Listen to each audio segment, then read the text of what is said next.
नमस्कार, good morning India में स्वागत है आपका। मैं हूं ताबिश हुसैन। दिल्ली के आबकारी नीति घोटाला मामले में गिरफ्तार किए गए दिल्ली के उप मुख्यमंत्री मनीष सिसोदिया को आज दिल्ली के राउज एवेन्यू कोर्ट में पेश किया जाएगा।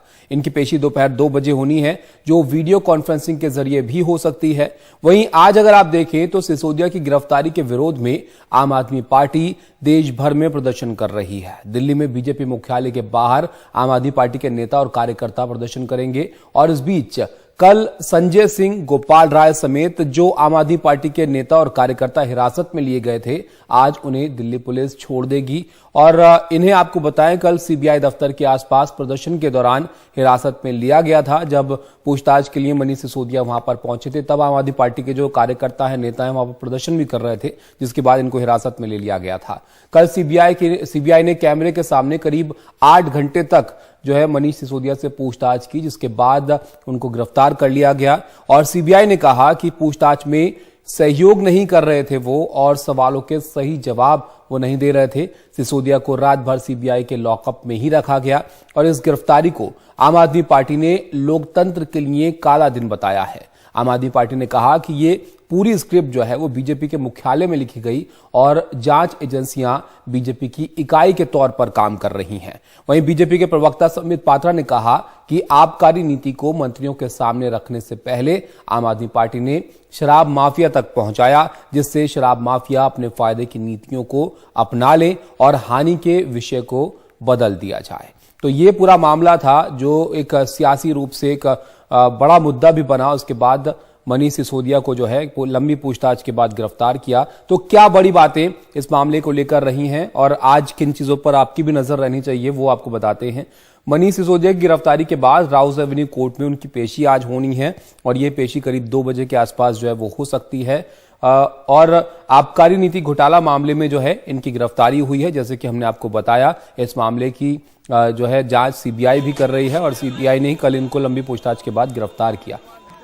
8 घंटे तक मनीष सिसोदिया से जो है पूछताछ सीबीआई ने की। दूसरी बार इनको पूछताछ के लिए बुलाया गया था और सुबह जब वो पहुंचे तो कार्यकर्ताओं के साथ, हालांकि आम आदमी पार्टी पहले से ही इसका अंदाजा जो है वो लगा रही थी, अंदेशा कि इनको गिरफ्तार किया जा सकता है, और वैसा ही हुआ। कल पूछताछ में सिसोदिया ने सहयोग नहीं किया, ये सीबीआई की तरफ से कहा गया और लंबा वक्त काफी लगा इस पूछताछ में। आपने देखा, जैसे कि हमने बताया, 8 घंटे तक इनसे कल पूछताछ की गई करीब, और सवालों के जवाब वो नहीं दे रहे थे मनीष सिसोदिया। सीबीआई का ये भी कहना था, सहयोग नहीं कर रहे थे और सवालों के जवाब जो उनसे सवाल पूछे गए थे वो ठीक से वो नहीं दे रहे थे। और आम आदमी पार्टी का इसको लेकर क्या कहना है वो भी आप देखिए। आम आदमी पार्टी इसको लोकतंत्र के लिए काला दिन बता रही है, मनीष सिसोदिया की गिरफ्तारी को, क्योंकि आम आदमी पार्टी के एक अहम नेता हैं ये, दिल्ली के उप मुख्यमंत्री हैं और बड़ी जिम्मेदारी इनके ऊपर है दिल्ली सरकार के अंदर। अगर आप देखें तो गिरफ्तारी के विरोध में देश भर में आम आदमी पार्टी की तरफ से जो है वो प्रदर्शन किया जाएगा। न सिर्फ दिल्ली में और जगहों पर भी आम आदमी पार्टी के नेता कार्यकर्ता जो है इसके विरोध में प्रदर्शन की तैयारी कर रहे हैं। उधर ये सब कमीशन के लिए हुआ, बीजेपी का ये कहना है। तमाम तरह के आरोप जो है बीजेपी की तरफ से इस आबकारी नीति को, इस पॉलिसी को लेकर लगाए गए। और यहां पर बीजेपी का ये भी कहना है कि शराब माफियाओं से आम आदमी पार्टी की मिली भगत थी, जिसके तहत ये जो पॉलिसी थी इसको लाया गया और उनको जो फायदा पहुंचाया गया और दिल्ली सरकार को जो है रेवेन्यू में इसकी वजह से नुकसान हुआ। उधर आम आदमी पार्टी ने स्कूल के सामने शराब के ठेके खोले। आपको बताएं कि जो नई शराब पॉलिसी लाई गई थी उसके अंदर प्राइवेट दुकानें जो थी वो खुली थी। इसको लेकर ये भी एक बड़ा सवाल उठा था कि कहां कहां उनको खोल दिया गया।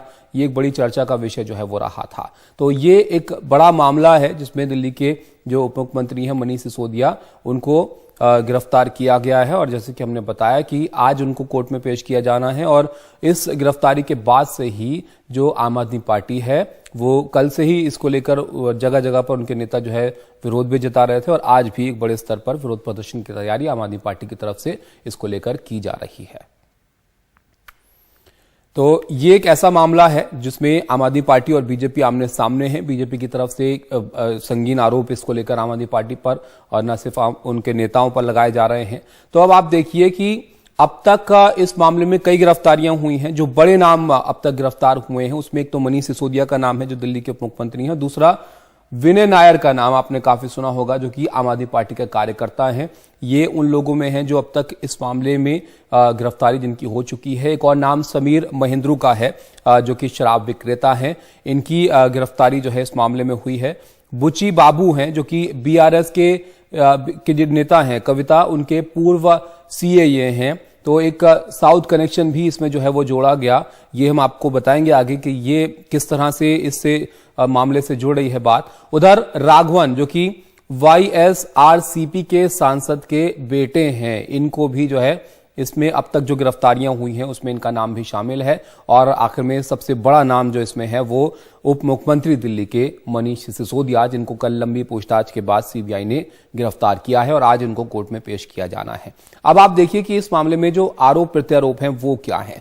बीजेपी इस पर यह कहती है कि आम आदमी पार्टी सरकार ने शराब नीति जो है वो वापस क्यों ली। अगर ये इसमें कोई खामी नहीं थी, कोई इसमें जो है भ्रष्टाचार नहीं हुआ, तो फिर आम आदमी पार्टी ने इसको वापस क्यों लिया। इस पर आम आदमी पार्टी का यह कहना है कि शराब नीति जो है वो एलजी ने वापस ली है, हमने इसको वापस नहीं लिया है। आम आदमी पार्टी के नेता शराब नीति को लेकर जो है अपनी बातें रखते रहे कि ये एक बड़े बदलाव के लिए थी और बहुत जरूरी ये नीति थी। उधर बीजेपी का क्या कहना है कि शराब लाइसेंस से आम आदमी पार्टी ने पैसे बनाए। भ्रष्टाचार का आरोप सीधा सीधा इस पॉलिसी को लेकर, आबकारी नीति जो है इसको लेकर बीजेपी आम आदमी पार्टी पर लगाती रही है। उसमें से एक आरोप ये भी है और आम आदमी पार्टी इस पर कहती है कि अगर 10,000 करोड़ का घोटाला हुआ तो फिर वो पैसे कहां हैं। अगर घोटाला किया गया तो फिर वो उन पैसों का लिंक जो है वो बताया जाए कि वो पैसे आखिर हैं कहां, जिसके घोटाले की बात बीजेपी कर रही है।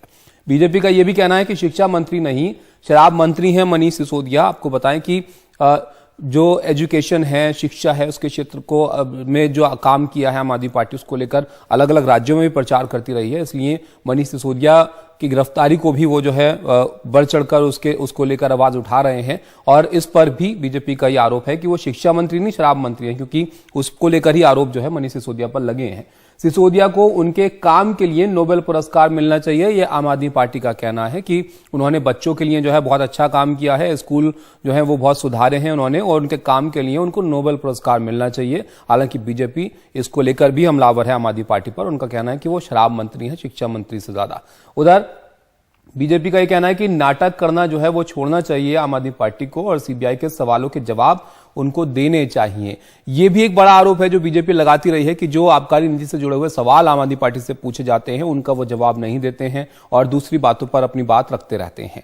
इधर आम आदमी पार्टी इस पर क्या कहती है। केजरीवाल से बीजेपी जो है वो डरी हुई है और आम आदमी पार्टी को वो खत्म करना चाहते हैं और एजेंसियों के गलत इस्तेमाल का आरोप आम आदमी पार्टी इसी तरह जो है वो लगाती रही है। और यहाँ पर दिल्ली के उप मुख्यमंत्री तक जो है वो इस मामले में गिरफ्तार हो चुके हैं। तो जाहिर है ये एक बड़ा जो है सवाल भी है और आरोप भी आम आदमी पार्टी की तरफ से जो वो लगाते रहे हैं। अब मनीष सिसोदिया क्यों अहम है ये तो आप जानते हैं, दिल्ली के उप मुख्यमंत्री हैं। इसके अलावा कई जिम्मेदारियां हैं उनके ऊपर दिल्ली सरकार के अंदर। अरविंद केजरीवाल के सबसे भरोसेमंद साथी तो वो हैं ही, दिल्ली के उप मुख्यमंत्री हैं, शिक्षा मंत्री हैं। इसके अलावा बड़ी सारी जिम्मेदारियां मनीष सिसोदिया के पास हैं। दिल्ली सरकार और आम आदमी पार्टी में नंबर 2 का ओहदा इनके पास है और इनके द्वारा जो किया हुआ काम है उसको लेकर आम आदमी पार्टी प्रचारित भी करती रहती है, जैसे कि स्कूलों की बात हमने आपको बताई। उधर दिल्ली सरकार के 18 विभाग इनके पास हैं, जिसमें से वित्त भी शामिल है, जिसपे बजट को लेकर भी अब सवाल यह है कि दिल्ली का जो बजट है वो कैसे पेश होगा और कौन उसको पेश करेगा। यहां पर जो विभाग है इनके पास वो भी आप देखिए, गृह विभाग इनके पास है, शिक्षा है, वित्त है, पीडब्ल्यूडी जैसे जो अहम विभाग हैं इसकी जिम्मेदारी मनीष सिसोदिया के ऊपर है। और अब इनकी गिरफ्तारी के बाद ये सवाल भी काफी अहम हो जाता है कि इन सब का जो काम है वो कैसे अब होगा आम आदमी पार्टी में या दिल्ली सरकार में, सबको कौन अब देखेगा। उधर सत्येंद्र जैन के बाद गिरफ्तार होने वाले दिल्ली सरकार के दूसरे मंत्री हैं और सत्येंद्र जैन को भी लेकर आम आदमी पार्टी जो है उनके मंत्रालय, उनके काम को लेकर भी प्रचारित काफी करती रही। अब उसके बाद मनीष सिसोदिया की गिरफ्तारी यहां पर हो गई है, तो 2 अहम मंत्री जो हैं वो गिरफ्तार हो चुके हैं। उधर सिसोदिया ही जो दिल्ली सरकार है उसको केजरीवाल के पार्टी विस्तार में वो केजरीवाल व्यस्त रहते हैं और सिसोदिया ही दिल्ली सरकार की जो अहम काम है, अहम जिम्मेदारियां हैं उनको देखते हैं। आप इनको देखते भी रहते हैं, अलग अलग मुद्दों पर यही बढ़ चढ़कर अपनी राय रखते हैं, अपनी बात रखते हैं। उधर सिसोदिया की गिरफ्तारी से दिल्ली से केजरीवाल बन जाएंगे, क्योंकि जाहिर है अगर ये नंबर 2 हैं तो इनके जेल जाने के बाद जो इनकी जिम्मेदारियां हैं वो आखिर कौन संभालेगा। क्या वो केजरीवाल के जिम्मे आ जाएंगी और वो दिल्ली में उनको ज्यादा वक्त देना पड़ेगा, क्योंकि आम आदमी पार्टी अपने विस्तार को भी देख रही है। कई और राज्यों में जहां पर विधानसभा चुनाव होने वाले हैं वहां पर भी अपनी तैयारियां करती हुई वो नजर आई थी। उधर एनजीओ परिवर्तन के समय से ही केजरीवाल और सिसोदिया साथ रहे हैं। जब आंदोलन में शामिल थी ये लोग, तब से ही इन लोगों का साथ रहा है, उससे भी पहले से। और अब दिल्ली में जो सरकार है आम आदमी पार्टी की, उसमें भी अरविंद केजरीवाल और मनीष सिसोदिया, इनको नंबर 1 नंबर 2 जो है वो माना जाता है। और इसलिए ही काफी अहम है मनीष सिसोदिया, जिनकी गिरफ्तारी के बाद अब दिल्ली सरकार का कामकाज कैसे होगा उसको लेकर भी अब सवाल जो है वो बड़े हो गए हैं। तो ये काफी अहम अब हो जाता है कि कैसे काम अब होगा दिल्ली सरकार के अंदर, क्योंकि जैसे कि हमने आपको बताया 18 विभाग इनके पास हैं, जिसमें काफी महत्वपूर्ण ऐसे विभाग हैं जो कि जिनकी जिम्मेदारी इनके जिम्मे थी।